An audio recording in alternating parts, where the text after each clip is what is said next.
She stole a sack of flour and 3 strips of jerky to keep her children from starving. The frontier town of Cedar Ridge was ready to string her up at dawn. Then a Kiowa hunter emerged from the wilderness, offering something that shocked everyone. Mercy in a place where mercy had died long ago. The rope felt coarse against Hannah Pierce's neck as sheriff. Coleman adjusted the noose with the practiced efficiency of a man who'd done this too many times before. Her bare feet, cut and bleeding from the rough wooden planks of the hastily constructed gallows, trembled not from fear of death, but from the sound of her 3 children crying somewhere in the crowd below. 8-year-old Thomas stood on his tiptoes trying to see over the adults who blocked his view. His thin shoulders shaking with sobs he tried to muffle with his sleeve. Before we jump back in, tell us where you're tuning in from, and if this story touches you, make sure you're subscribed, because tomorrow I've saved something extra special for you. 6-year-old Mary clutched baby William against her chest, the 18-month-old boy reaching his chubby arms toward his mother with confused whimpers that cut through Hannah's heart like a knife.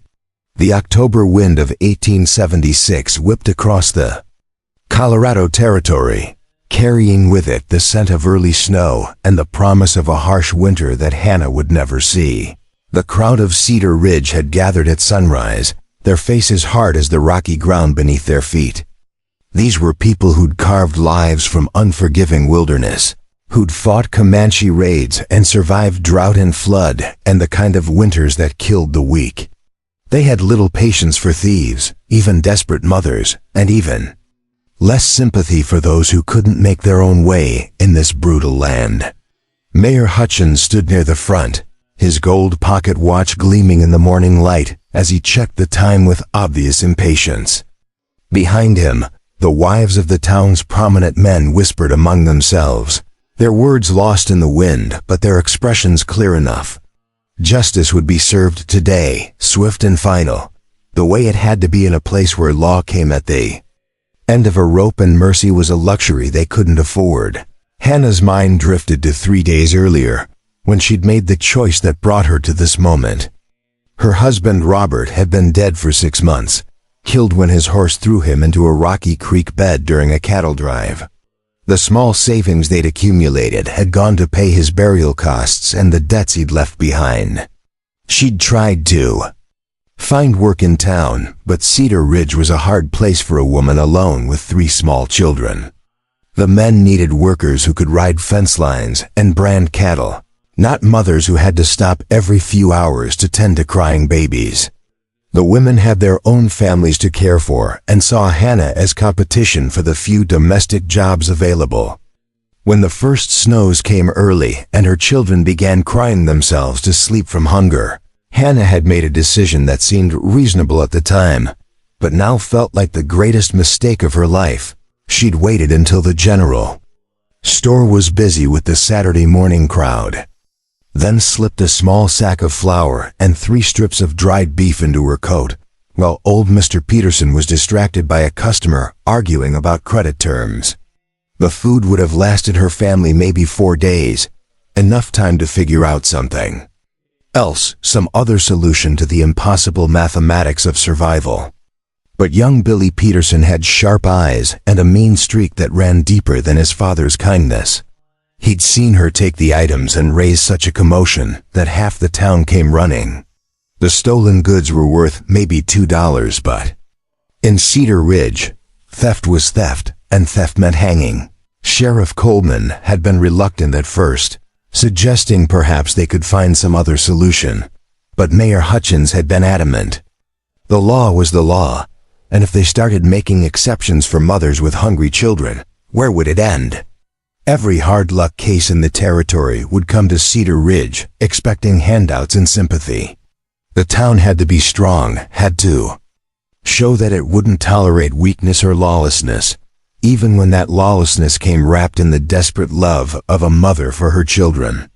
The vote was taken that very evening, 7 men deciding Hannah's fate in less time than it took. To brew a pot of coffee. Guilty of theft, sentenced to hang at dawn on October 15th. May God have mercy on her soul, now. As the sun climbed higher over the mountains that surrounded their small settlement, Hannah tried to memorize the faces of her children one last time. Thomas had his father's strong jaw and serious brown eyes, already showing signs of the man he might become if he lived long enough to grow up. Mary had inherited Hannah's blonde hair and blue eyes, but there was a hardness in her young face that spoke of too much responsibility, shouldered too early. Baby William was still round with the softness of infancy, his dark hair standing up in impossible cowlicks that Hannah had smoothed down every morning with water and love. Who would care for them when she was gone? The territory had an orphanage in Denver, but it was overwhelmed and underfunded, and children had a way of disappearing into the vast wilderness of the American West, never to be seen again. Pastor Mitchell stepped forward with his worn Bible, his voice carrying over the crowd as he began to read the familiar words about dust and ashes and the mercy of God. Hannah closed her eyes and tried to pray, but the words wouldn't come. How could she ask for God's mercy when she was about to leave her children, alone in a world that had shown them nothing but cruelty? How could she believe in divine love when good people stood by and watched a mother hang for the crime of trying to feed her babies? The pastor's voice droned on, but Hannah heard none of it, lost in the terrible calculus of what her death would mean for the 3 small lives she was leaving behind. The crowd grew restless as Pastor Mitchell's reading stretched longer than usual. Men checked their pocket watches and shifted their weight from foot to foot, eager to get this unpleasant business finished so they could return to their Saturday routines. Women pulled their shawls tighter against the wind and whispered about what they'd prepare for Sunday dinner. Children who'd been dragged along by parents who believed in the educational value of witnessing justice grew bored and began to fidget. Only Hannah's children remained perfectly still, frozen in the horror of watching their mother prepare to die. Sheriff Coleman cleared his throat and stepped toward the lever that would open the trapdoor beneath Hannah's feet. His hand shook slightly as he gripped the worn wooden handle, and for a moment, Hannah thought she saw doubt flicker across his weathered features. But duty was duty, and the law was the law, and Sheriff Coleman was nothing if not a man who did what needed to be done, regardless of how he felt about it. He looked up at Hannah one last time, his mouth opening as if to speak some final words of comfort or condemnation. But before he could utter a sound, a voice cut through the morning air like the crack of a rifle. Wait. The single word carried such authority that every person in the crowd turned toward its source. At the edge of the gathering, where the buildings of Cedar Ridge gave way to the wild grassland beyond, a figure emerged from the morning shadows. He was tall and lean, dressed in buckskin and wool, with long black hair that caught the wind and dark eyes that seemed to take in everything at once. His skin was the deep bronze of a man who lived under the open sky, and there was something in his bearing that spoke of both wildness and wisdom. This was Red Hawk, a Kiowa hunter who traded with the settlement but kept to the old ways, living in the space between two worlds and belonging fully to neither. The crowd murmured uneasily as Red Hawk approached the gallows with the fluid grace of a man accustomed to moving silently through dangerous territory. The Kiowa and the white settlers of Cedar Ridge maintained an uneasy peace, trading goods and information but never fully trusting one another. Red Hawk was known as a man of his word, someone who could track game across impossible terrain and who understood the language of wind and weather better than most men understood their own wives. But he was also a reminder of the other world that existed beyond the boundaries of their small settlement, the vast and dangerous country where different laws applied and mercy might mean something other than Christian charity. Sheriff Coleman's hand remained on the lever, but he made no move to pull it. The presence of Red Hawk had changed something in the air, introduced an element of unpredictability that made everyone pause. Mayor Hutchins stepped forward, his voice tight with the kind of authority that came from land ownership and bank accounts. Rather than personal courage, this is not your concern. Red Hawk, this woman broke our law, and she face our justice. Preparing and narrating this story took us a lot of time, so if you are enjoying it, subscribe to our channel. It means a lot to us now. Back to the story. His words carried the assumption that white law was the only law that mattered, that the traditions and customs of the Kiowa people were primitive remnants of a dying way of life. Red Hawk moved closer to the gallows, his eyes never leaving Hannah's face. There was something in his gaze that she couldn't quite understand, a recognition that went deeper than the simple acknowledgement of shared humanity. When he spoke, his English was careful and precise, each word chosen with the deliberation of a man who thought in one language but spoke in another. In my people's way, a mother who feeds her children shows wisdom, not weakness. You would kill her for this wisdom? His question hung in the air like smoke from a dying fire, challenging assumptions that the people of Cedar Ridge had never thought to examine. Mayor Hutchins bristled at the implied criticism. She stole from honest folks. That's not wisdom, that's theft, and theft gets punished. His voice rose with each word, as if volume could make his position more convincing. Red Hawk nodded, slowly acknowledging the mayor's words without accepting them. Your people have a saying about two wrongs, do they not? He gestured toward Hannah's children, who stood frozen in the crowd, their young faces streaked with tears and marked by a terror that no child should ever have to endure. The Kiowa. Hunter's presence seemed to fill the space around the gallows, making the wooden structure and the rope and the whole ugly business of frontier justice feel somehow smaller and more temporary.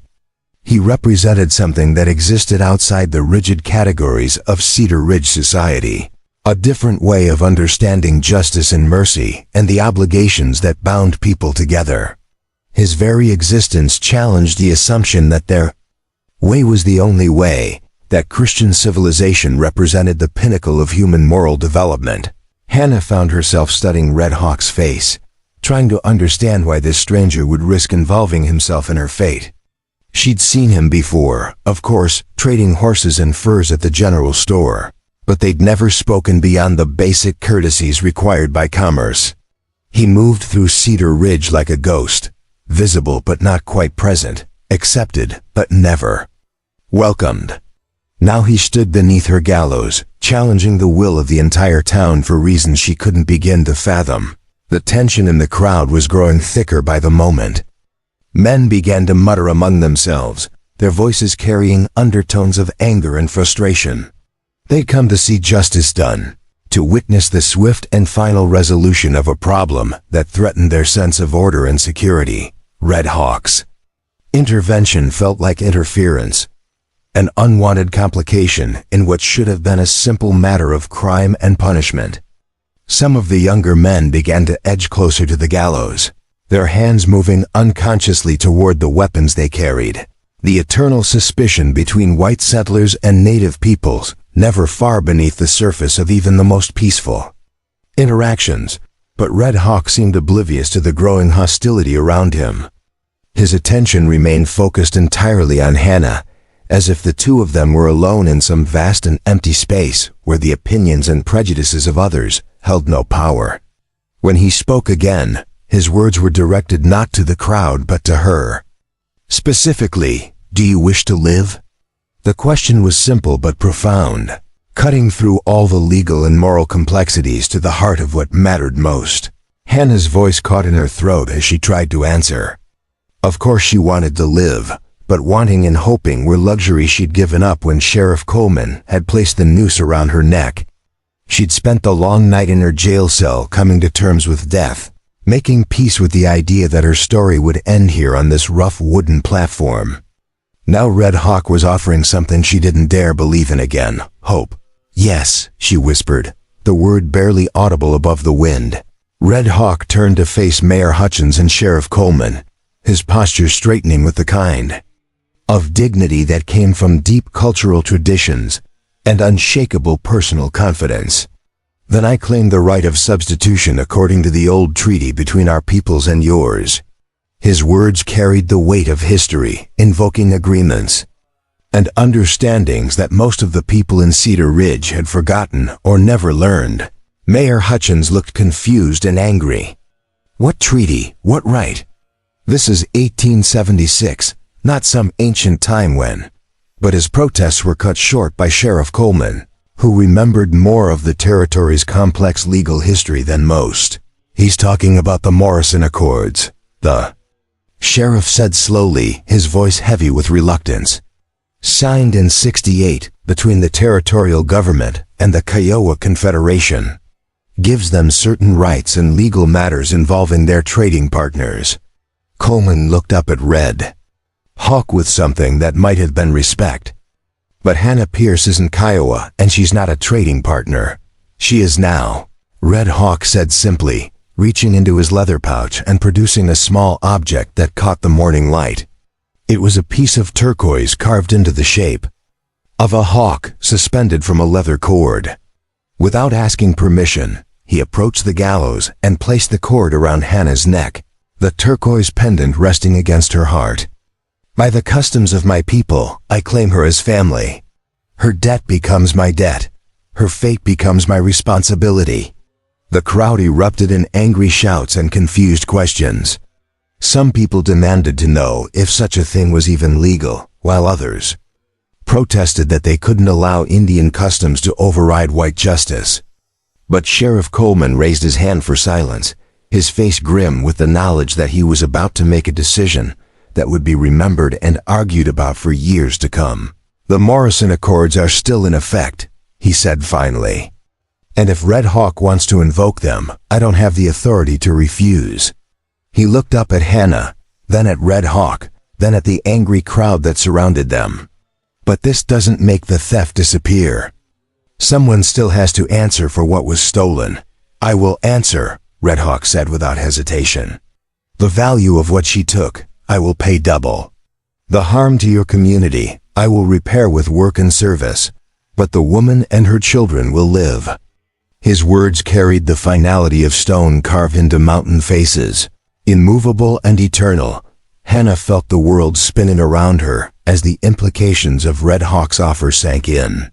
This stranger, this man she barely knew, was willing to take responsibility for her crime and her children's welfare. It was the kind of sacrifice that existed in stories and legends, not in the harsh reality of frontier life.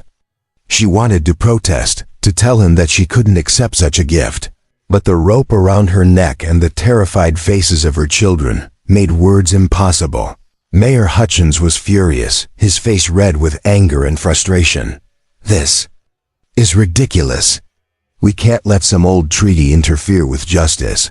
The woman committed a crime, and she should pay for it. But even as he spoke, he knew that his authority was limited.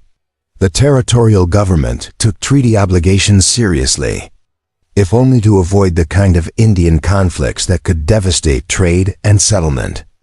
If Red Hawk was invoking legitimate legal rights, there might be little choice but to honor them. Sheriff Coleman looked around at the crowd, gauging their mood and calculating the political consequences of whatever decision he made. Some faces showed anger and disappointment, but others displayed curiosity and even grudging admiration for Red Hawk's unexpected intervention. The children in the crowd seemed particularly affected, their young minds struggling to process the idea that mercy could appear from such an unexpected source. "All right," Coleman said finally, his voice carrying the weight of reluctant authority. "I'm going to cut her down. But Red Hawk, you understand what you're taking on here? This woman has 3 children and no means of support. The debt she owes isn't just money, it's survival in a country that doesn't care whether she lives or dies." Red Hawk met the sheriff's gaze without flinching. "I understand. My word is given. Her life and the lives of her children are now under my protection." He paused, looking around at the crowd with eyes that seemed to see into the hearts of each person present. Perhaps it is time for Cedar Ridge to remember that justice and mercy are not enemies, but partners in the work of building a civilization worthy of our children. As Sheriff Coleman climbed the gallows steps to remove the noose from Hannah's neck, she felt tears streaming down her face for the first time since her arrest. These were not tears of despair, but of overwhelming gratitude mixed with confusion and fear about what would come next. Red Hawk had saved her life, but at what cost to himself? And what kind of life awaited her and her children under the protection of a man whose world was so different from their own? The rope fell away from her neck like a weight she'd carried for so long she'd forgotten what freedom felt like. The silence that followed Hannah's rescue from the gallows felt heavier than the rope that had just been removed from her neck. Red Hawk stood motionless beside the wooden platform as Sheriff Coleman helped her down the creaking steps, her legs so unsteady from shock and relief that she nearly collapsed twice before reaching solid ground. The crowd of Cedar Ridge residents remained frozen in a tableau of confusion and resentment, their Saturday morning entertainment transformed into something none of them had expected to witness. Mayor Hutchins paced back and forth like a caged animal, his polished boots kicking up small clouds of dust as he muttered about precedents and the breakdown of civilized order. But it was the sound of her children's voices that finally broke through Hannah's daze. Thomas reached her first, his 8-year-old arms wrapping around her waist with desperate strength, as tears streamed down his dirt-stained cheeks. Mary followed close behind, baby William still clutched against her small chest, the 18-month-old boy reaching for his mother with chubby fingers that grasped at air and hope in equal measure. Hannah sank to her knees in the dusty street, gathering all 3 children against her body as if she could somehow absorb them back into the safety of her own flesh. The turquoise pendant that Red Hawk had placed around her neck pressed against Thomas's forehead as he buried his face in her shoulder, the carved hawk seeming to watch over this reunion with ancient and knowing eyes. Red Hawk observed this family embrace with an expression that revealed nothing of his inner thoughts, but Hannah caught something in his dark eyes that spoke of recognition and perhaps even kinship. When the initial storm of emotion had passed and she was able to look up from her children's faces, she found the Kiowa hunter studying them with the kind of attention that a tracker might give to reading signs in disturbed earth. His gaze lingered longest on baby William, whose dark hair and serious brown eyes seemed to remind him of something or someone from his own past. "The children need food and rest," Red Hawk said quietly, his words cutting through the ongoing arguments between Mayor Hutchins and Sheriff Coleman about legal precedents and territorial authority. "And you need time to understand what has changed and what must happen next." His English carried the careful precision of someone who had learned the language as an adult, each word selected with deliberate thought rather than the unconscious fluidity of a native speaker. Hannah struggled to find her voice, the simple act of speaking feeling foreign after the morning's trauma. "I don't understand any of this. The pendant, the treaty you mentioned, why you would risk yourself for strangers." Her words came out in a rush, as if she feared that speaking too slowly might give Red Hawk time to reconsider his inexplicable act of mercy. Red Hawk's weathered face softened almost imperceptibly as he looked down at her and the children. "Understanding will come. First, we must leave this place before anger turns to action." His eyes moved to scan the crowd, which had begun to break into smaller groups of muttering men and whispering women. The initial shock of his intervention was wearing off, replaced by a growing sense of indignation and wounded pride that such an important moment in their community's life had been disrupted by an outsider. Sheriff Coleman approached them with obvious reluctance, his badge catching the morning sunlight as he walked. "Red Hawk, I've honored the treaty obligations, but I need to know your intentions here. Are you taking Mrs. Pierce and her children back to Kiowa territory? Because if you are, I have to warn you that some folks here might see that as kidnapping, regardless of what any treaty says." His voice carried the weariness of a man caught between competing loyalties and impossible choices. "My camp is 2 hours' ride north of here, in the valley where Crow Creek meets the Arkansas River." Red Hawk replied without hesitation. "It lies within the boundaries, established by the Morrison Accords as neutral ground for trading and mediation. Mrs. Pierce, and her children will be safe there while we determine the best path forward." He paused, his gaze moving from the sheriff to Hannah, "But the choice must be hers. I have claimed responsibility for her debt and her welfare, but I cannot force her to accept my protection." Hannah felt the weight of impossible decisions pressing down on her shoulders like stones in a heavy pack. Staying in Cedar Ridge meant facing the continued hostility of people who would always see her as a thief who had escaped proper justice. But following Red Hawk into the wilderness meant entering a world she knew nothing about, trusting her children's lives to a man whose motivations remained as mysterious as the treaty rights he had invoked. Baby William chose that moment to let out a weak cry of hunger, his small voice serving as a stark reminder that philosophical debates about justice and mercy were luxuries when survival hung in the balance. "How do I know you won't harm us?" Hannah asked, immediately regretting the question as she saw hurt flicker across Red Hawk's features. But she had to ask, had to voice the fears that any mother would feel when contemplating such a leap into the unknown.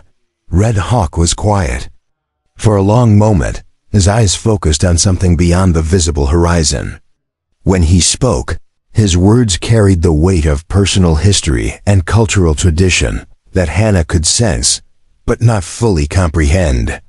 "7 winters ago, I lost my wife and son to the spotted sickness that came with the wagon trains. They died while I was away on a hunting expedition, unable to say goodbye or perform the proper ceremonies for their journey to the spirit world." His voice remained steady, but Hannah heard the echo of profound grief beneath the controlled surface. "I have lived alone since that time, following the old ways, but finding little purpose in them without family to share the teachings and the seasons. When I saw you on the gallows with your children watching, I remembered what it felt like to be powerless in the face of loss." He looked directly at Hannah, his dark eyes holding hers with gentle intensity. "Perhaps helping you will help heal something in my own spirit. Perhaps this is why the spirits guided my steps to Cedar Ridge this morning." The honesty in his words moved Hannah in ways she hadn't expected, but it was Thomas who spoke the question that mattered most. "Will you teach me to track animals, like the other boys say you can?" The 8-year-old's voice carried the resilience of childhood, his young mind already adapting to circumstances that would have broken many adults. Red Hawk smiled for the first time since appearing at the gallows, the expression transforming his stern features and revealing the warmth that he normally kept carefully hidden. "If your mother agrees to come with me, I will teach you to read the language that animals write on the earth with their feet. I will show you how to find water in country that looks dry as old bones, and how to know when storms are coming." 3 days before they arrive, Mary stepped closer to Red Hawk, her 6-year-old's natural caution warring with curiosity about this strange man who had somehow saved their family. "Do you live in a teepee like the pictures in Mama's books?" she asked with the directness that only children could manage. "Sometimes," Red Hawk replied seriously, treating her question with the respect it deserved. "In summer I travel with a lodge that can be moved when the buffalo move, or when the grass grows thin. But I also have a cabin in the valley where we are going, built from logs and stones for the cold months when travel becomes difficult." He paused, considering how to explain a way of life that existed between two worlds. "I live as my grandfather did, but I also live as this new time requires." Mayor Hutchins had been listening to this conversation with growing agitation, his face flushed with anger and embarrassment at seeing his authority undermined so publicly. "This is all very touching," he interrupted with obvious sarcasm, "but we still have the matter of the stolen goods to resolve. Mrs. Pierce may have escaped hanging, but the debt remains, and I won't have it said that Cedar Ridge allows thieves to walk away without consequences." Red Hawk reached into a leather pouch at his belt and withdrew a small buckskin bag that clinked softly with the sound of coins. $20 in silver and gold, he said, holding the bag out to Mayor Hutchins. "Double the value of what was taken, as I promised." Consider the extra payment compensation for any disruption to your community's sense of justice. The mayor snatched the bag with obvious reluctance, his greed warring with his desire to maintain the appearance of principled leadership. The money was more than fair compensation for Hannah's theft, but accepting it felt like admitting that Red Hawk's intervention had been legitimate all along. "This doesn't change the fact that she broke our law," he muttered, but his protest lacked conviction. "Laws change with time and circumstances," Red Hawk observed mildly. "What matters more is whether we choose to build our communities on fear or on understanding. Mrs. Pierce stole food to feed her children. You would have killed her to satisfy your sense of order. Which action serves the greater good?" His question hung in the air like smoke from a sacred fire, challenging assumptions that most of the townspeople had never thought to examine. Sheriff Coleman cleared his throat, clearly eager to end a situation that had already gone far beyond his comfort zone. "Mrs. Pierce, what's your decision? Will you go with Red Hawk, or do you want to try making a life here in Cedar Ridge?" His tone suggested that he already knew which option offered the better chance of survival. Hannah looked around at the faces surrounding her, seeing mostly suspicion and resentment where she had once hoped to find community and acceptance. These people would never forget that she had stolen from them, and they would never forgive Red Hawk for preventing her execution. Staying in Cedar Ridge would mean a lifetime of whispered accusations and closed doors, of her children growing up marked by their mother's crime and their salvation by an Indian's mercy. "We'll go with you," she said to Red Hawk, her voice growing stronger with each word. "At least until we can figure out what comes next." She gathered her children closer, feeling the weight of the turquoise pendant against her chest. "But I want you to know that I intend to work for whatever help you give us. I won't be a burden or a charity case." Red Hawk nodded approvingly. "In my people's way, there is no shame in accepting help when it is needed, and no shame in offering help when it is possible to give. You will contribute what you can when you can. For now, that is enough." He turned to address the crowd one final time. "We will return to Cedar Ridge for trading and for any legal matters that require resolution. This is not an ending, but a beginning of understanding between our peoples." The journey to Red Hawk's camp began with the practical matter of transportation and supplies. Hannah and her children had literally nothing beyond the clothes they wore and the few personal items that had been returned to her after the trial. Red Hawk produced 2 horses from somewhere beyond the town's edge, sturdy animals that showed the results of careful breeding and patient training. He helped Hannah and baby William onto one horse while Thomas and Mary shared the other, his strong hands steadying the children with the gentle confidence of someone accustomed to helping others find their balance. As they rode away from Cedar Ridge, Hannah found herself looking back at the town that had nearly become her grave. The buildings looked smaller from a distance, the people reduced to tiny figures that seemed far less threatening than they had appeared when she stood on the gallows. The wooden platform where she had faced death still stood in the town square, its rough timbers already beginning to weather under the Colorado sun. By next spring, she realized, it would probably be dismantled and the wood used for some more practical purpose, leaving no permanent reminder of the morning when mercy had appeared from the wilderness. The landscape changed gradually as they moved away from the settlement and deeper into the wild country that surrounded it. The rolling grassland gave way to rougher terrain cut by small creeks and dotted with stands of cottonwood and willow. Red Hawk rode with the relaxed alertness of someone who was completely at home in this environment, his eyes constantly scanning the horizon and his ears tuned to sounds that Hannah couldn't even detect. Occasionally he would point out tracks in the soft earth beside the creek or identify the source of a distant bird call, sharing his knowledge with a patience that reminded Hannah of a teacher working with eager students. Thomas proved to be a natural student, his young mind absorbing Red Hawk's lessons about reading the subtle signs that revealed the presence and passage of wildlife. "See how the grass is bent here," Red Hawk explained. dismounting to show the boy a barely visible disturbance in the vegetation. 3 deer passed this way before sunrise, moving toward water. The smallest one was limping slightly, probably an old injury that stiffens in the cold morning air. Mary seemed more interested in the plants they encountered along the trail, asking questions about which ones could be eaten and which ones had medicinal properties. Red Hawk answered her queries with the same seriousness he showed Thomas, explaining how his grandmother had taught him to identify the healing herbs and how to prepare them for different ailments. Knowledge is meant to be shared, he told her. When she apologized for asking so many questions, "Your curiosity honors the wisdom of those who came before us." Even baby William seemed to sense the change in their circumstances, his fussing quieting as they moved further from the tension and hostility of Cedar Ridge. He rode contentedly in his coach's mother's arms, his dark eyes wide with wonder at the vast sky and rolling landscape that stretched endlessly in all directions.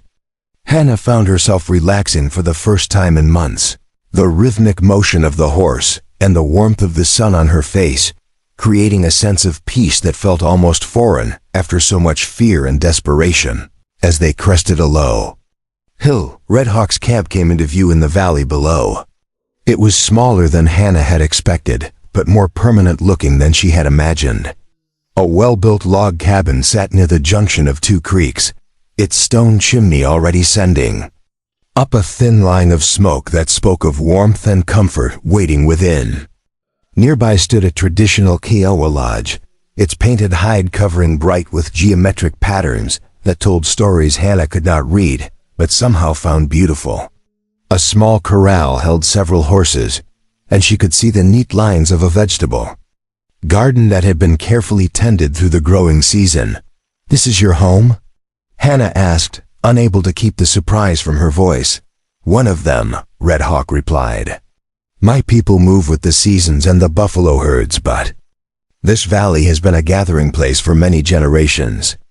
The waters here never run dry, and the grass stays green longer than in other places."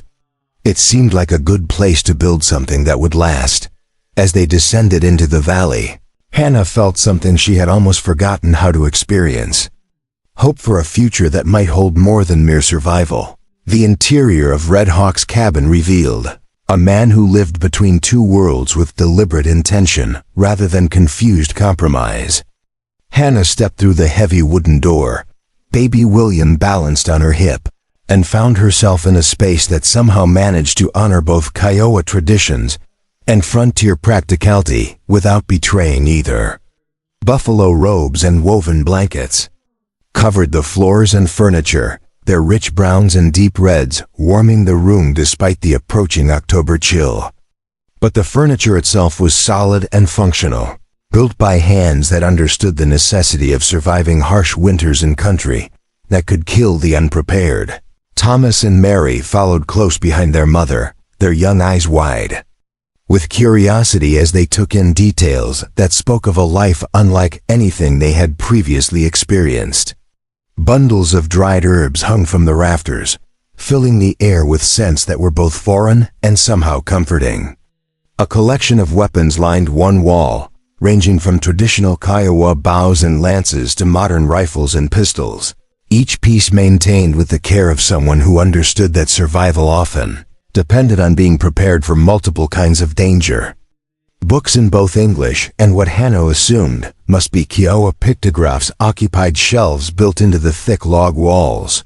"The children can sleep in the loft," Red Hawk said, gesturing toward a ladder that led to an open space under the peaked roof. "There are warm blankets and soft robes up there, and windows that look out over the valley so they can watch for eagles and hawks in the morning." His voice carried the kind of gentle authority that came from years of taking care of himself and understanding what others needed to feel safe. Mary climbed the ladder with the fearless agility of childhood, her blonde head disappearing into the shadowy space above before reappearing with a delighted smile. "Mama, there are real bearskins up here, and the windows have colored glass that makes everything look like a rainbow." Her excitement was infectious, And even Thomas managed a small smile as he followed his sister up the ladder to explore their new sleeping quarters. Hannah remained standing near the door, still holding William, uncertain about how to navigate this strange new reality. The cabin was warm and welcoming, more comfortable than any place she had lived since her husband's death. But she couldn't shake the feeling that she was imposing on Red Hawk's solitude and generosity. "This is your home," she said quietly. "We're disrupting your life, taking up space you've probably valued for its peace and quiet."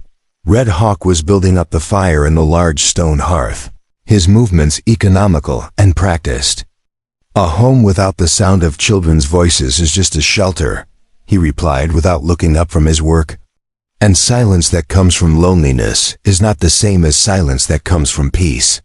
He straightened and turned to face her, his dark eyes holding something that might have been gratitude mixed with long-suppressed hope. "You are not disrupting my life, Hannah Pierce. You are helping me remember what life is supposed to feel like." The use of her name, spoken with careful pronunciation and obvious respect, moved Hannah in ways she hadn't expected. For months she had been defined by her tragedy and her crime, referred to as the widow or the thief by people who saw her circumstances as more important than her identity. Hearing Red Hawk speak her name like it mattered, like she was a person worthy of individual recognition, reminded her that she had been someone before desperation had reduced her to a collection of problems and needs. William chose that moment to let out a demanding cry, his young voice cutting through the emotional complexity of the adult conversation with the simple clarity of immediate need. Hannah began the familiar ritual of trying to calm him, bouncing gently and making the soft sounds that sometimes worked to soothe his restless spirit. But Red Hawk stepped forward with surprising confidence, extending his arms in a gesture that was both offer and request. "May I?" he asked, his tone respectful but assured. "I have experience with children, and sometimes a new voice can provide comfort when familiar ones have lost their magic." There was something in his expression that spoke of personal knowledge hard-won and deeply valued. Hannah hesitated for only a moment before placing William in Red Hawk's strong arms, watching with amazement as the 18-month-old boy settled almost immediately against the Kiowa hunter's chest.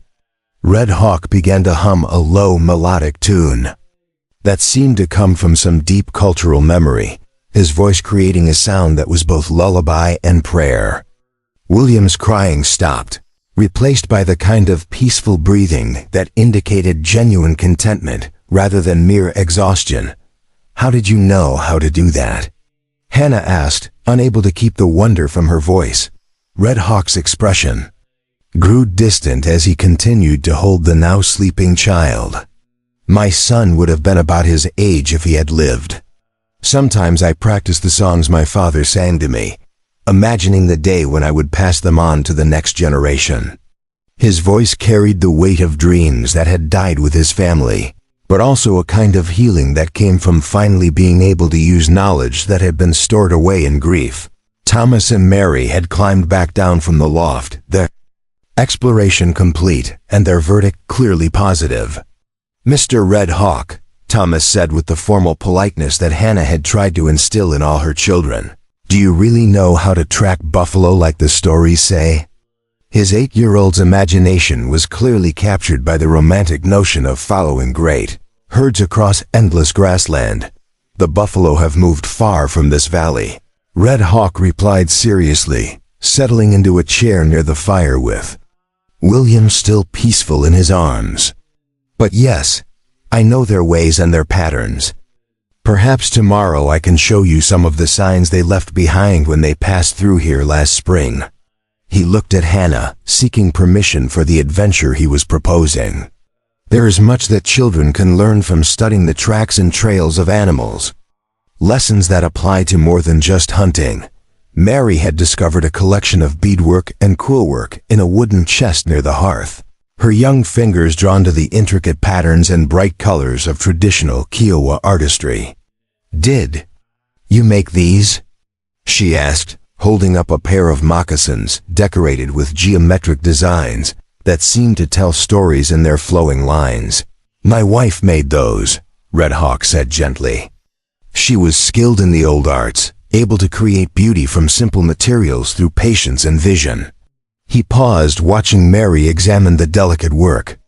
"If you are interested in learning such things, I still have her tools and some of her unfinished pieces. Perhaps it would honor her memory to see them completed by new hands."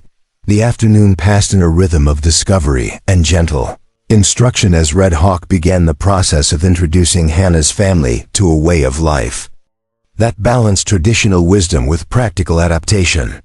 He showed Thomas how to identify different types of wood and their uses in making tools and weapons, explaining that ash made the best handles because it was strong but flexible, while cedar resisted decay and could be carved into objects that would last for generations.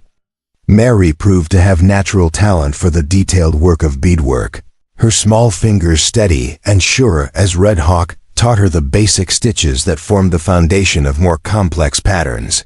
Hannah found herself assigned to help with the evening meal, a process that revealed the sophisticated understanding of nutrition and preparation that came from living close to the land. Red Hawk's stores included not just the obvious staples of flour and salt and coffee, but also a variety of dried berries and roots that provided vitamins and minerals essential for health during the long winter months. The old people knew which foods would keep the body strong when fresh meat was scarce. He explained as they worked together to prepare a stew that combined venison with wild turnips and dried chokecherries.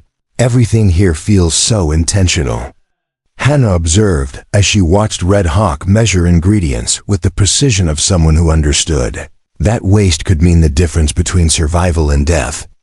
In town, people bought what they could afford and made do with whatever they could get. "But you seem to have planned for every possible need." "Planning is survival," Red Hawk replied simply. "My grandfather taught me that a wise man thinks 7 generations ahead, considering how his choices today will affect not just his own children, but their children's children." He stirred the pot thoughtfully. "White men often think only of immediate needs and immediate profits. This is why they sometimes struggle to build things that last." As evening settled over the valley, the family gathered around the fire for their first meal together in Red Hawk's home. The food was unlike anything Hannah's children had ever tasted, rich with flavors that spoke of deep knowledge about combining ingredients for both nutrition and pleasure. Thomas attacked his bowl with the enthusiasm of a boy who had been hungry for too long, while Mary ate more slowly, savoring each bite as if trying to memorize the taste for future reference. Even William, fed with soft pieces of well-cooked meat and vegetables, seemed to understand that this meal represented something special. "Tell us about your people," Hannah said as they finished eating and settled back to enjoy the warmth of the fire. "I realize I know almost nothing about Kiowa ways beyond what I've heard in stories that were probably more imagination than truth." She felt embarrassed by her ignorance but determined to learn if she was going to make a life in this new world. Red Hawk considered her request carefully, clearly thinking about how to explain complex cultural concepts to people who had no frame of reference for understanding them. "The Kiowa are a people who follow the sun," he began, his voice taking on the cadence of someone who had learned these stories from elders who had lived them firsthand. "We came from the cold mountains in the north many generations ago, traveling south and east until we found the great grasslands where the buffalo ran like rivers of life across the earth." He told them about the sun dance, the most sacred of Kiowa ceremonies, where warriors demonstrated their courage and devotion through ritual sacrifice and endurance. He described the complex social structure that governed relationships between different bands and families, explaining how decisions were made through consensus and how leadership was earned through wisdom and service rather than simply inherited or seized by force. He spoke of the horse culture that had transformed his people from humble mountain dwellers into masters of the plains, and of the profound spiritual connection between the Kiowa and the natural world that surrounded and sustained them. Thomas listened with the rapt attention that only children could bring to stories that captured their imagination. "Were you ever in a real battle?" he asked with the directness that sometimes made adults uncomfortable, but which Red Hawk seemed to appreciate. "Many battles," Red Hawk replied honestly. "Against other tribes who competed for the same hunting grounds, against Mexican soldiers who tried to claim our land as their own, and against American cavalry who saw us as obstacles to their vision of progress and civilization." His tone remained matter-of-fact, but Hannah heard the undertone of loss that came with being part of a people who had been forced to fight simply to maintain their right to exist. "But fighting was never the goal," he continued, looking directly at Thomas to make sure the boy understood this crucial distinction. "War was sometimes necessary to protect our families and our way of life, but it was always seen as a failure of diplomacy and wisdom. The greatest warriors were those who could avoid battles through intelligence and negotiation, not those who sought them out for glory or conquest." Mary had been listening quietly, but now she spoke up with a question that revealed her young mind was grappling with concepts that even adults found difficult. "If the Kiowa ways are so wise and good, why do the white people say they're better?" Her innocent inquiry cut to the heart of cultural conflicts that had been raging across the American West for decades. Red Hawk was quiet for a long moment, clearly choosing his words with care. "Different people have different ideas about what makes life good and meaningful," he finally said. "White people often believe that owning things and changing the land to match their desires will bring happiness and security. Kiowa people generally believe that understanding and respecting the land as it exists will bring wisdom and peace." He poked at the fire with a stick, sending sparks spiraling up toward the darkness beyond the windows. "Neither way is completely right or completely wrong," he continued. "But when people become convinced that their way is the only way, they stop listening to other voices and learning from other wisdom. This is when conflicts become inevitable and understanding becomes impossible." Hannah felt the truth of his words settling into her consciousness like seeds finding fertile ground. Her own experiences in Cedar Ridge had shown her how quickly communities could turn hostile when they felt their values and assumptions were being challenged. But here in Red Hawk's cabin, surrounded by evidence of a different way of thinking about the relationship between humans and the natural world, she began to see possibilities she had never imagined. As the fire burned lower and the children grew sleepy from the warmth and the long day's travels, Red Hawk began to outline the practical arrangements that would govern their stay in the valley. Hannah would help with cooking and maintaining the household, contributing her skills to the daily work of survival while learning new techniques that would serve her well in this different environment. Thomas would begin learning the basics of tracking and hunting, knowledge that would make him valuable in any frontier community and might eventually allow him to support his family independently. Mary would continue her education in traditional women's crafts while also learning to read and write in both English and Kiowa pictographs. "What about me?" Hannah asked. "What skills can I offer that would be useful here?" She felt the familiar anxiety of someone who had learned to doubt her own value through months of rejection and failure. Red Hawk looked at her with something that might have been surprise. "You are a mother who would steal to feed her children and face death rather than abandon them. You have courage, determination, and the kind of love that creates strength in impossible circumstances." He paused, his dark eyes holding hers with gentle intensity. "These are the most valuable skills any person can possess, and they cannot be taught or learned from books."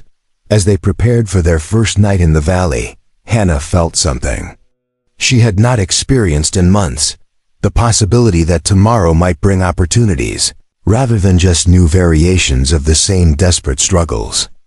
Red Hawk had given her more than rescue from the gallows. He had given her a chance to discover who she might become when survival was no longer her only concern. 3 weeks had passed since Hannah and her children had arrived in Red Hawk's valley, and the October mornings now carried the sharp bite of approaching winter that would soon transform the Colorado. territory into a landscape of survival and endurance. Hannah stood at the cabin window, watching Thomas practice with the small bow that Red Hawk had crafted specifically for his 8-year-old hands, marveling at how quickly her son had adapted to this new way of learning about the world around him. The boy's concentration was complete as he drew the bowstring back to his cheek, his young face serious with the kind of focus that came from understanding that these skills might someday mean the difference between eating and going hungry. Mary had proven equally adept at absorbing the lessons that Red Hawk offered, her nimble fingers now capable of creating simple but beautiful beadwork patterns that would have taken Hannah months to master. This morning she sat cross-legged beside the fire, working on a pair of moccasins that she intended as a surprise gift for baby William. Her blonde head bent in concentration as she carefully placed each tiny bead according to the traditional design that Red Hawk's wife had favored. The sight of her daughter engaged in work that connected her to generations of Kiowa women filled Hannah with emotions she couldn't quite name. Red Hawk himself had become something of a revelation during these weeks of shared domesticity. Hannah had expected to find herself living with a remote and mysterious figure, someone whose cultural differences would create constant barriers to understanding and communication. Instead, she had discovered a man whose fundamental decency and gentle wisdom transcended the boundaries between their different worlds. He was patient with her children's endless questions, generous with his knowledge, and respectful of her own capabilities in ways that made her feel valued rather than merely tolerated. But this morning brought an interruption to their peaceful routine that would test everything they had built together. The sound of approaching horses reached Red Hawk's ears long before Hannah detected anything unusual, his hunter's instincts alerting him to the presence of multiple riders moving through the valley with purpose rather than the casual pace of travelers passing through. He set down the knife he had been using to shape arrow shafts and moved to the window with the fluid grace of someone accustomed to evaluating potential threats. "Company coming," he said quietly, his tone carrying a note of concern that made Hannah's stomach tighten with sudden anxiety. 6 men on horseback, riding hard from the direction of Cedar Ridge. He reached for the rifle that always stood within easy reach near the door, checking its load with the automatic efficiency of someone who had learned never to assume that weapons would be ready when needed. Hannah felt her heart begin to race as she gathered baby William from his blanket on the floor, her mind immediately jumping to the worst possible explanations for this unexpected visit. Had Mayor Hutchins decided that Red Hawk's intervention at the gallows had been illegal after all? Were they coming to drag her back to face some new charge or punishment?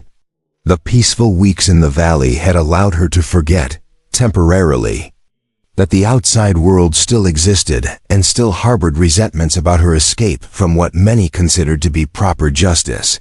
Thomas had heard Red Hawk's warning and immediately abandoned his archery practice, running toward the cabin with the kind of alertness that showed how quickly children could adapt to living in circumstances where danger might appear without warning. "Mama, who's coming?" he asked, his young voice tight with the anxiety that had become too familiar during the difficult months before their rescue. "We don't know yet," Hannah replied, trying to keep her own fear from bleeding into her words.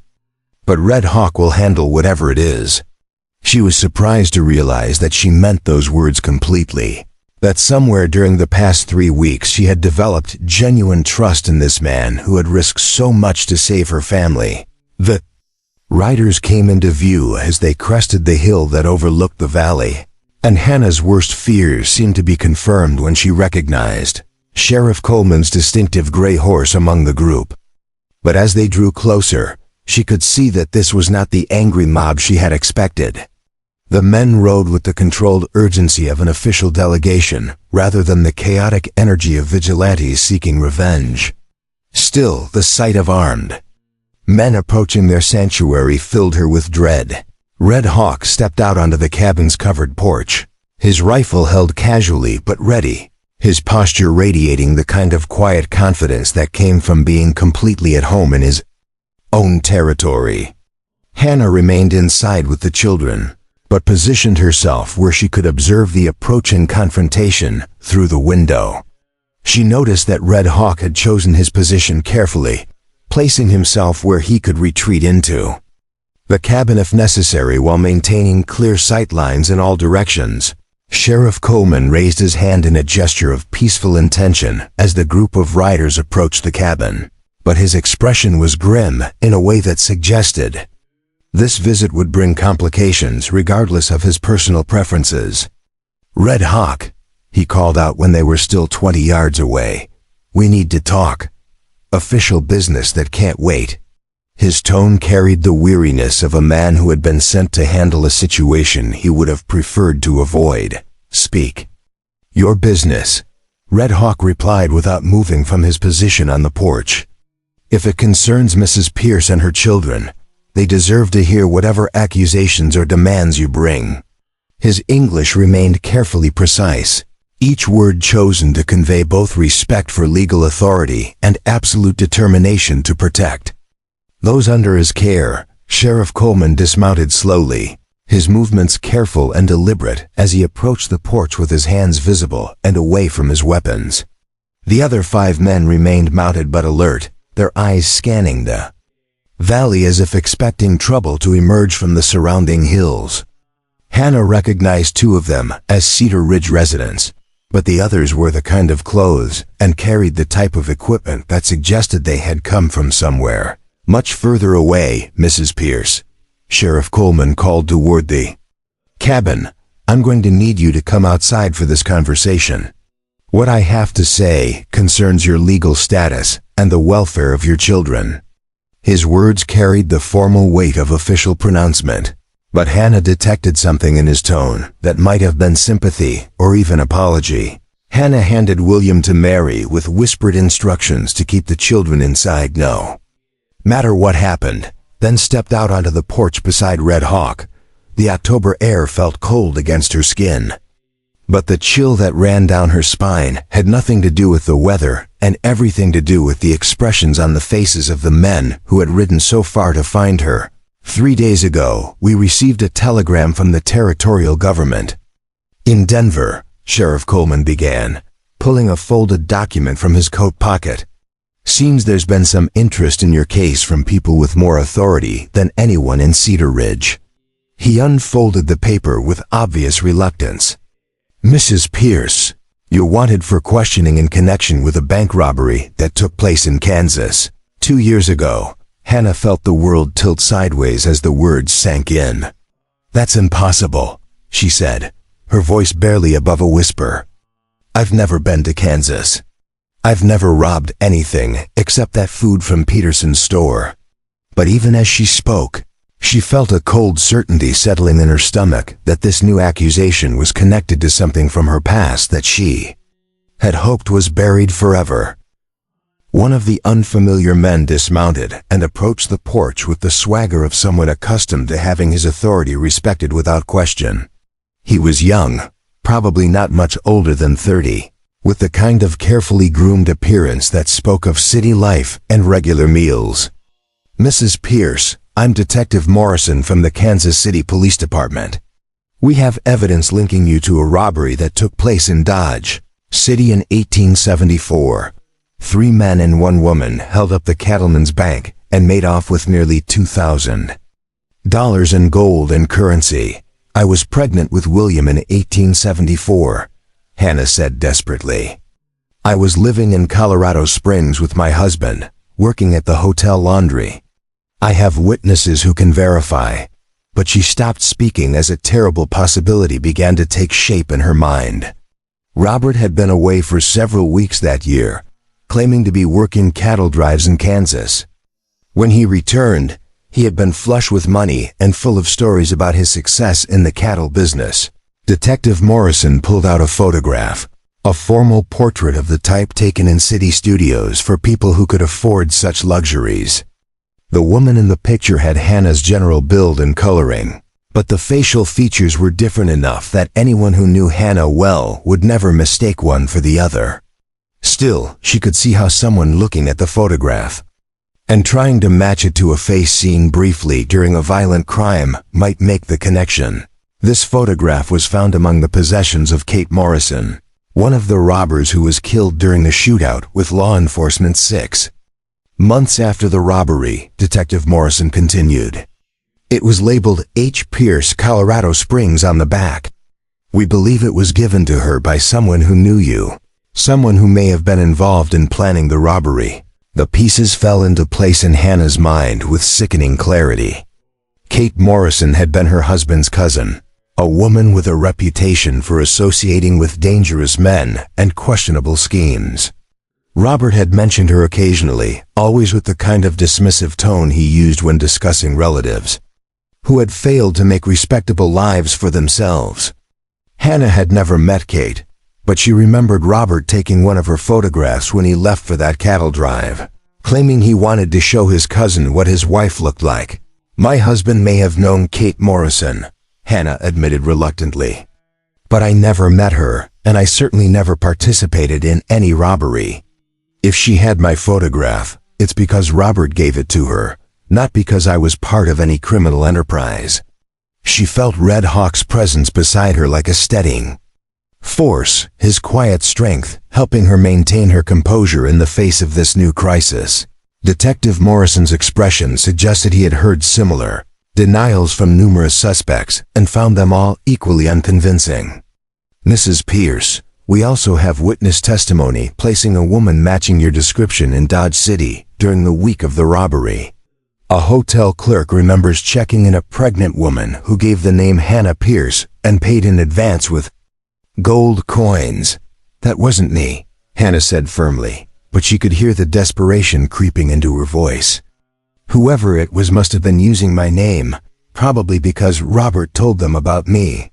But I was never in Dodge City, never robbed any bank, never had anything to do with Kate Morrison or her criminal activities.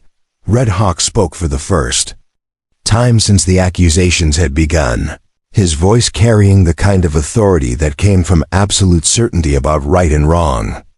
Detective Morrison, do you have any evidence beyond a photograph and the testimony of someone who may have been paid to identify Mrs. Pierce? Because what you describe sounds like the work of people who were using her identity to hide their own crimes. The detective bristled at having his investigation questioned by someone he clearly saw as an uncivilized Indian with no understanding of proper law enforcement procedures. I don't need to justify my methods to you, Red Hawk. This is official business between white law enforcement and a white suspect. Your involvement in protecting Mrs. Pierce doesn't give you any legal standing in this matter. Sheriff Coleman cleared his throat uncomfortably, obviously caught between competing loyalties and legal obligations.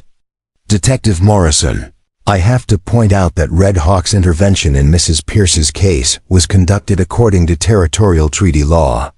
That gives him certain rights regarding her welfare that we're obligated to respect. His tone suggested he would have preferred to avoid this complication, but felt duty-bound to acknowledge it. Treaties with Indians don't supersede federal criminal law, Detective Morrison snapped. If Mrs. Pierce is wanted for questioning in connection with a federal crime, then she needs to come back to Kansas with me, regardless of whatever arrangements she's made with local tribes.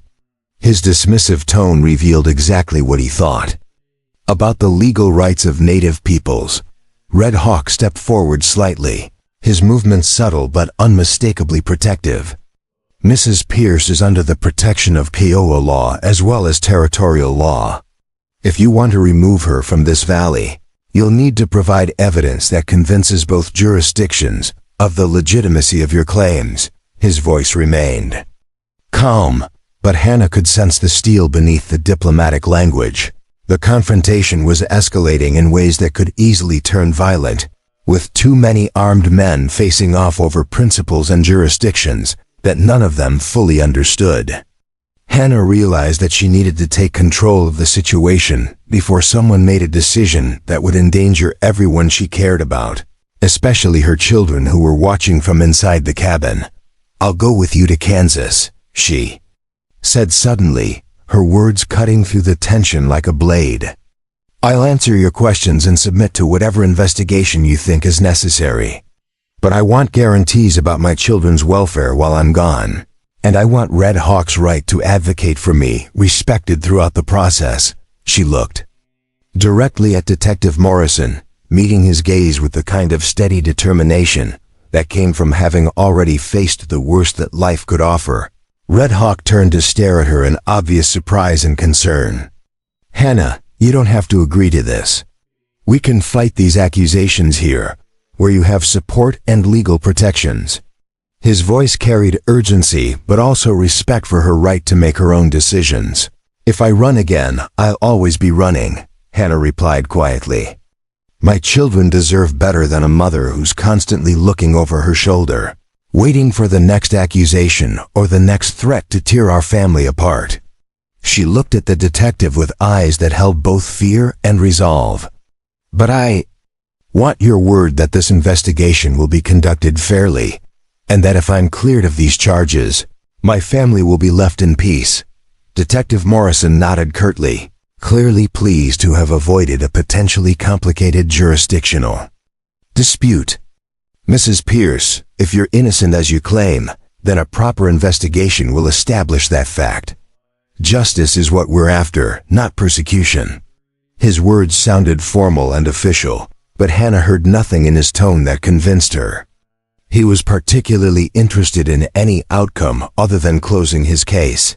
As the arrangements were made for Hannah's departure to Kansas, she felt the fragile peace of the past 3 weeks crumbling around her like autumn leaves in a cold wind.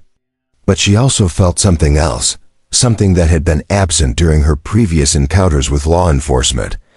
The knowledge that she was not facing this crisis alone. The Kansas City jail cell smelled of unwashed bodies and despair, its iron bars casting shadows that shifted with the movement of gas flames in the corridor beyond. Hannah sat on the thin straw mattress that served as both bed and chair, her hands folded in her lap as she tried to maintain some semblance of dignity despite the circumstances that had brought her nearly 500 miles from the safety of Red Hawk's Valley. 3 days had passed since Detective Morrison had transported her to Kansas for questioning. 3 days during which she had been subjected to interrogations that seemed designed more to break her spirit than to uncover the truth about the Dodge City robbery. The questioning sessions had revealed the weakness of the case against her, but also the determination of law enforcement officials to find someone to blame for a crime that had embarrassed them 2 years earlier. Beyond the photograph found among Kate Morrison's possessions and the dubious testimony of a hotel clerk whose memory seemed suspiciously detailed for events that had occurred so long ago, Detective Morrison had little concrete evidence linking Hannah to the robbery. But he had something else that might prove even more powerful: the assumption that a desperate woman with a criminal record would be easily convicted by a jury that wanted to believe in swift justice. What Detective Morrison hadn't counted on was Red Hawk's refusal to simply accept Hannah's arrest as the end of the story. The Kiowa hunter had followed the group to Kansas, traveling by train for the first time in his life and navigating the complex social dynamics of an urban environment that was as foreign to him as the surface of the moon.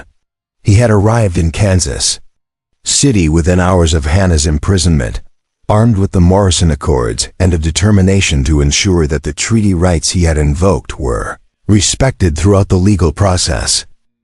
The sound of approaching footsteps in the corridor outside her cell announced another visitor, but this time Hannah was surprised to see not Detective Morrison or one of his subordinates, but a well-dressed woman with intelligent eyes and the kind of confident bearing that spoke of education and professional competence.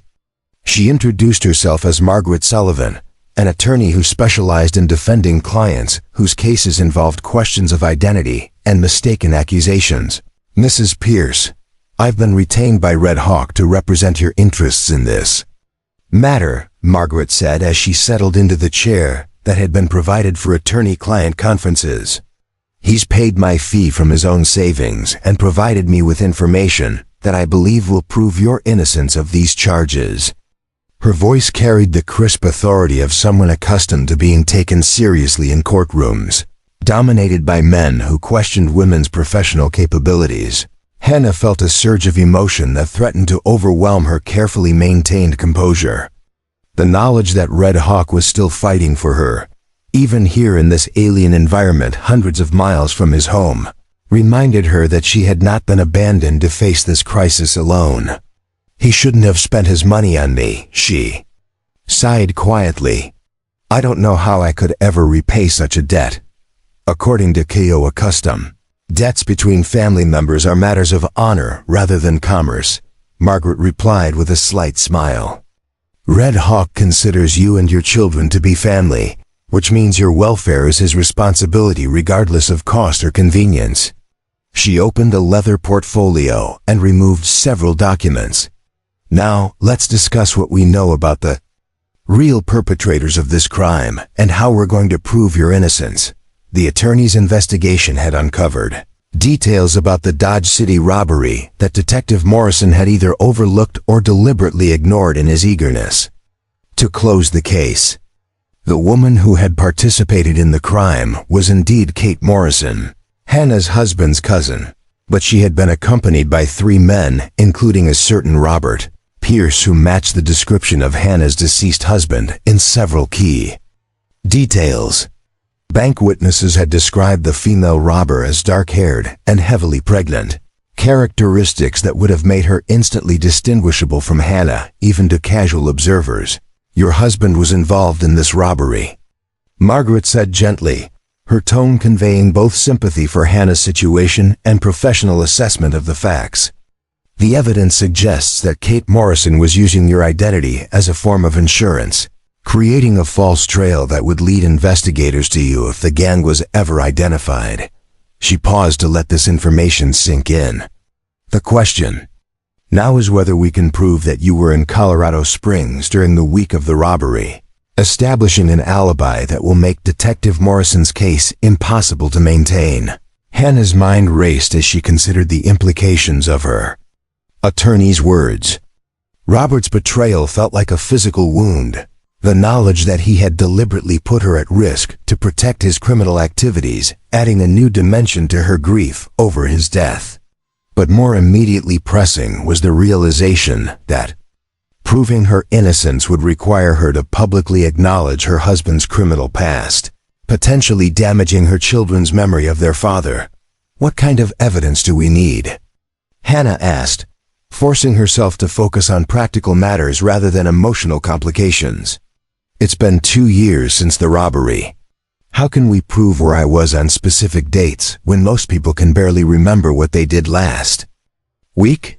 Her voice carried the frustration of someone who was beginning to understand how difficult it could be to prove a negative. Margaret consulted her notes, her expression thoughtful as she considered the challenges they faced. "Red Hawk has already begun gathering testimony from people who knew you in Colorado Springs during 1874. The hotel where you worked as a laundress has employment records showing your daily attendance, and several former co-workers remember your pregnancy because you continued working much later than most women in your condition." She looked up from her papers. "We also have medical records from the doctor who delivered your son, clearly establishing that you were in Colorado Springs during the entire month when the robbery occurred." The revelation that Red Hawk had traveled to Colorado Springs to collect this evidence filled Hannah with awe at the lengths he was willing to go to prove her innocence. The Kiowa hunter was operating in a world completely foreign to his experience, dealing with bureaucratic systems and legal procedures that must have seemed as complex and alien as his traditional ways appeared to white society. Yet he was navigating these challenges with the same patient determination he brought to tracking game across difficult terrain. "There's something else," Margaret continued, her voice taking on the tone of someone about to reveal crucial information. Red Hawk's investigation uncovered evidence that Detective Morrison may have his own reasons for wanting to close this case quickly and with minimal scrutiny of the actual facts. She leaned forward conspiratorially.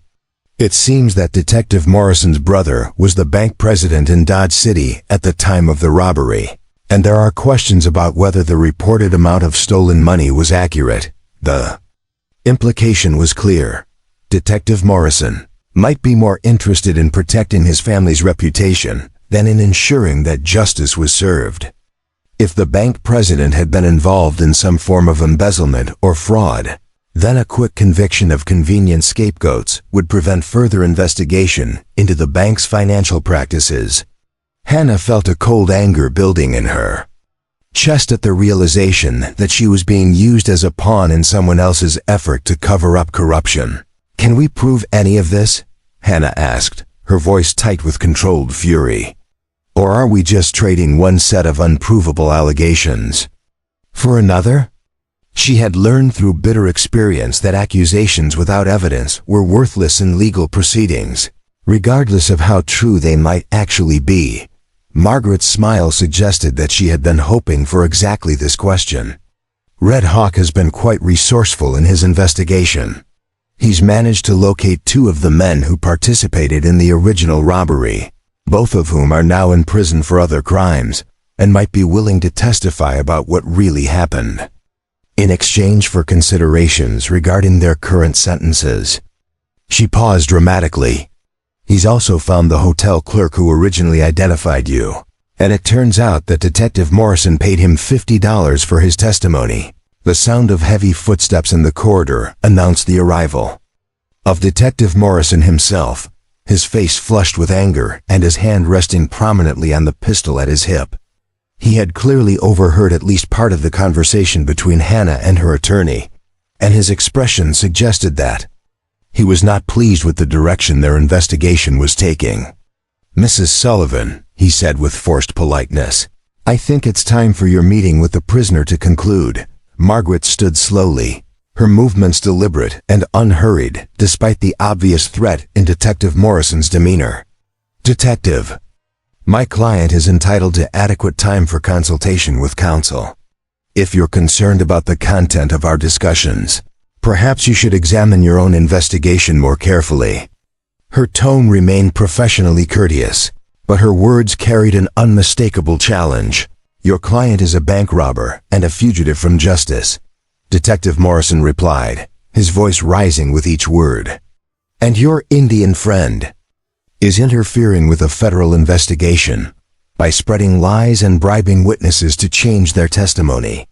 His accusation hung in the air like gun smoke, heavy with implications that could destroy Red Hawk's life, even if they proved to be false. Hannah felt something break inside her at the threat to Red Hawk, the knowledge that his efforts to help her were now putting him at risk of prosecution for crimes he had never committed. "Detective Morrison," she said, rising to face him through the bars of her cell, "Red Hawk has done nothing except exercise his legal rights under territorial treaty law. If you want to charge him with a crime, you'll need evidence, not just anger about having your sloppy investigation exposed." The detective's face darkened further at her defiance, and for a moment Hannah thought he might do something that would end his career and possibly his life. But Margaret's presence seemed to remind him that witnesses were watching, and he managed to control his temper enough to speak in relatively measured tones. "Mrs. Pierce, you might want to consider the consequences of continuing to resist a legitimate investigation. Cooperation now might prevent additional charges from being filed." "What additional charges?" Margaret demanded, her attorney's instincts immediately alerted by what sounded like an attempt at coercion. "Detective Morrison, are you threatening my client with prosecution for crimes you haven't even specified? Because that would constitute misconduct of the most serious kind." Before Detective Morrison could respond, another voice cut through the tension like a knife blade. "I believe there's been enough misconduct in this investigation already." The speaker was an older man in expensive suit, his bearing suggesting both authority and the confidence that came from knowing his words would be taken seriously. He introduced himself as Federal Judge William Harrison, and his presence in the jail corridor transformed the dynamic of the confrontation in ways that clearly made Detective Morrison uncomfortable. "Your Honor," Detective Morrison stammered, obviously surprised by the judge's unexpected appearance. "I wasn't aware that you were involved in this case." His tone suggested that if he had known about judicial interest in the proceedings, he might have conducted himself very differently. Judge Harrison's expression was stern as he surveyed the scene before him. I became involved when certain irregularities in this investigation were brought to my attention by parties concerned about potential violations of federal treaty law. His gaze fixed on Detective Morrison with the kind of intensity that suggested serious consequences might be forthcoming. Detective, I think we need to discuss your methods and your evidence in my chambers immediately. As Detective Morrison was led away by the federal judge, Hannah felt a surge of hope that justice might actually be possible in her case. Margaret gathered her papers with obvious satisfaction, clearly pleased that their strategy was producing the desired results. Mrs. Pierce, she said as she prepared to leave, I think you can expect some significant developments in your case within the next 24 hours. Red Hawk's investigation has uncovered enough irregularities to cast serious doubt on Detective Morrison's entire approach to this matter. That evening, as Hannah lay on her uncomfortable mattress listening to the sounds of the city beyond her cell window, she found herself thinking not about her own legal troubles, but about the man who had traveled so far from his familiar world to fight for her freedom. Red Hawk's commitment to her family had evolved from simple mercy into something deeper and more complex, a bond that transcended the cultural differences between them and created obligations that neither of them fully understood but both felt compelled to honor. The next morning brought news that transformed everything Hannah thought she understood about her situation. Margaret arrived early, accompanied by a man Hannah didn't recognize, but whose presence seemed to fill the attorney with excitement. Mrs. Pierce, Margaret said, barely able to contain her enthusiasm, I'd like you to meet Thomas Mackenzie, formerly of the Dodge City Bank. He has some very interesting information about what really happened during that robbery 2 years ago. Mackenzie was a nervous man in his 50s, his hands shaking slightly as he spoke about events that had clearly haunted him since they occurred. Mrs. Pierce, I was the assistant manager at the bank when your husband and his associates robbed us. I saw all 4 of them clearly, including the woman who was with them. He paused, gathering courage for what he had to say next. That woman was not you. She was shorter, darker, and at least 6 months pregnant. Anyone who actually saw her would know immediately that you're not the same person. The revelation that there was an eyewitness who could definitively clear her of the robbery charges filled Hannah with relief so profound that she felt dizzy. But Mackenzie wasn't finished with his revelations, and what he said next would change everything she thought she knew about her husband's death and the circumstances that had led to her current troubles. Mrs. Pierce, there's something else. You need to know about that robbery and about your husband's involvement in it. The amount of money reported stolen was deliberately inflated to cover up embezzlement that had been going on for months before the robbery occurred. Mackenzie's voice dropped to almost a whisper. Your husband didn't just rob the bank. He was blackmailing the bank president about the missing money. And when the robbery went wrong, both men had reasons to want the other one dead. Hannah felt the world shifting around her as the implications of Mackenzie's words sank in. Robert's death in what she had assumed was a riding accident might have been something far more sinister, and her family's subsequent poverty might have been the result of crimes that went far deeper than simple robbery. The man she had mourned as a loving husband and father had been involved in a web of corruption and violence that was still reaching out to destroy the lives of those he had left behind. The federal courtroom in Kansas City buzzed with anticipation as Judge Harrison prepared to deliver his ruling on what had become one of the most controversial cases in recent territorial legal history. Hannah sat beside Margaret Sullivan at the defendant's table, her hands folded tightly in her lap as she tried to maintain her composure despite the knowledge that the next few minutes would determine whether she would walk free or spend years in federal prison for crimes she had never committed. Behind her, in the gallery reserved for spectators, Red Hawk sat with quiet dignity despite the stares and whispered comments from other observers, who had never seen a Kiowa warrior in formal legal proceedings. The past week had transformed Hannah's case from a simple matter of mistaken identity into a complex investigation of corruption that reached from small-town banks to federal law enforcement agencies. Detective Morrison's arrest on charges of evidence tampering and witness intimidation had sent shockwaves through the Kansas City Police Department, while Thomas McKenzie's testimony about embezzlement at the Dodge City Bank had triggered a federal investigation that promised to expose years of financial fraud.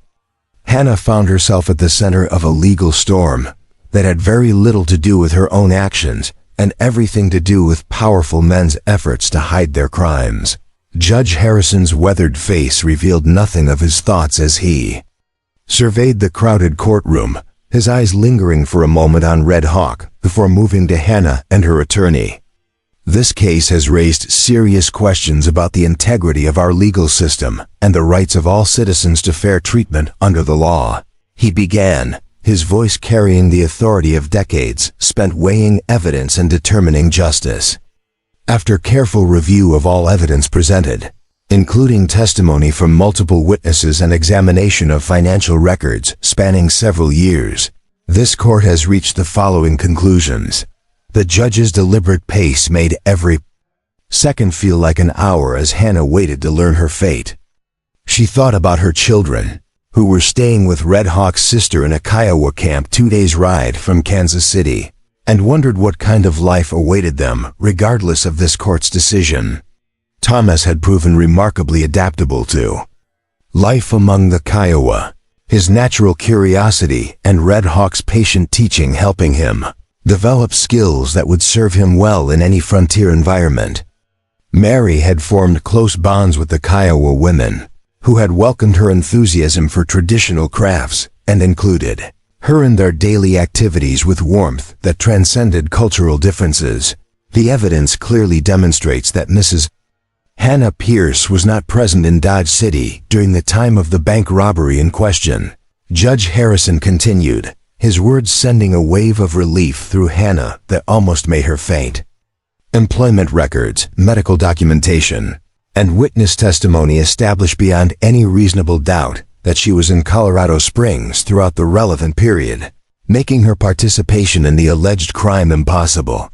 He paused, his gaze moving to the section of the courtroom where Detective Morrison would have been sitting if he had not been in federal custody. Furthermore, this court finds that the investigation conducted by Detective Morrison was characterized by prosecutorial misconduct of the most serious nature, including the intimidation of witnesses, the suppression of exculpatory evidence, and the deliberate fabrication of testimony designed to support predetermined conclusions rather than to discover the truth.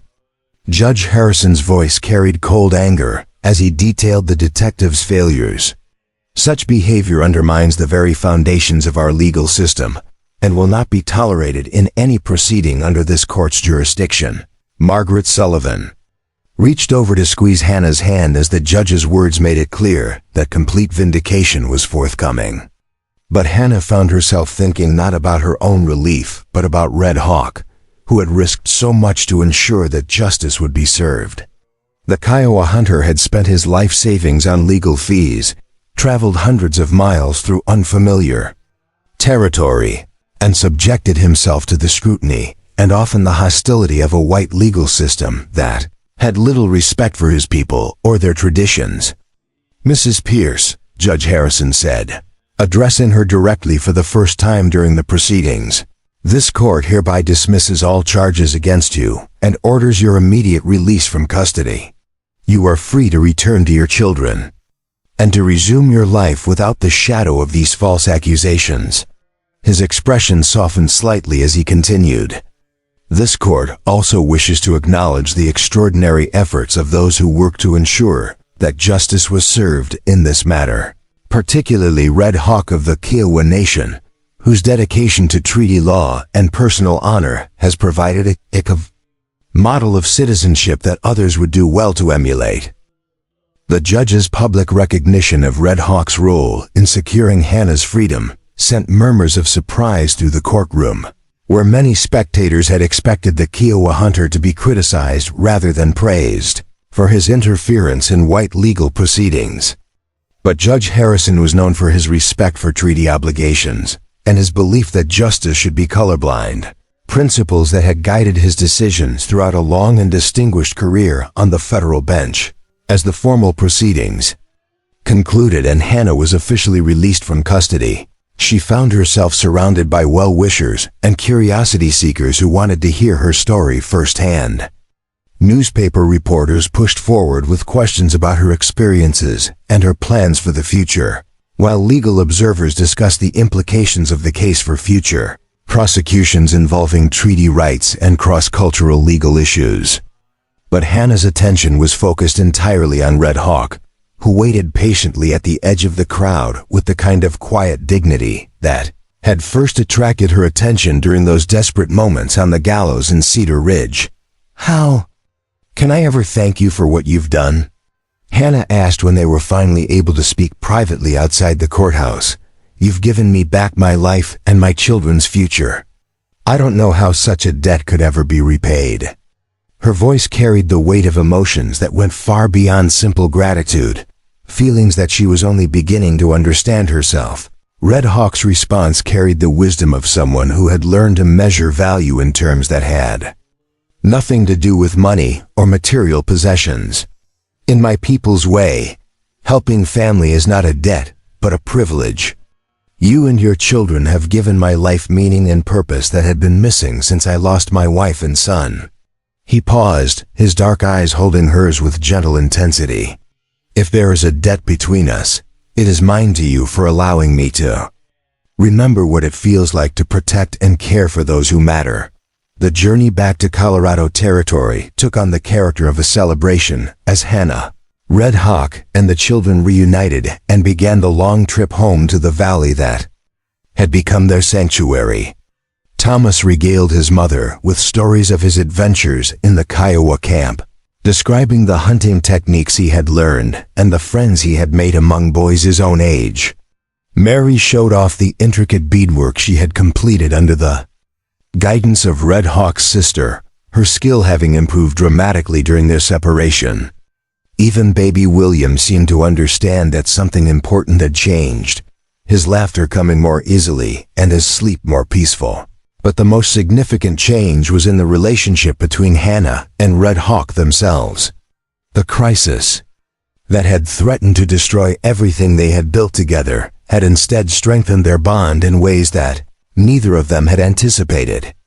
The formal arrangement that had begun as a matter of legal protection and mutual convenience had evolved into something deeper and more complex, a partnership based on shared values and genuine affection rather than mere necessity.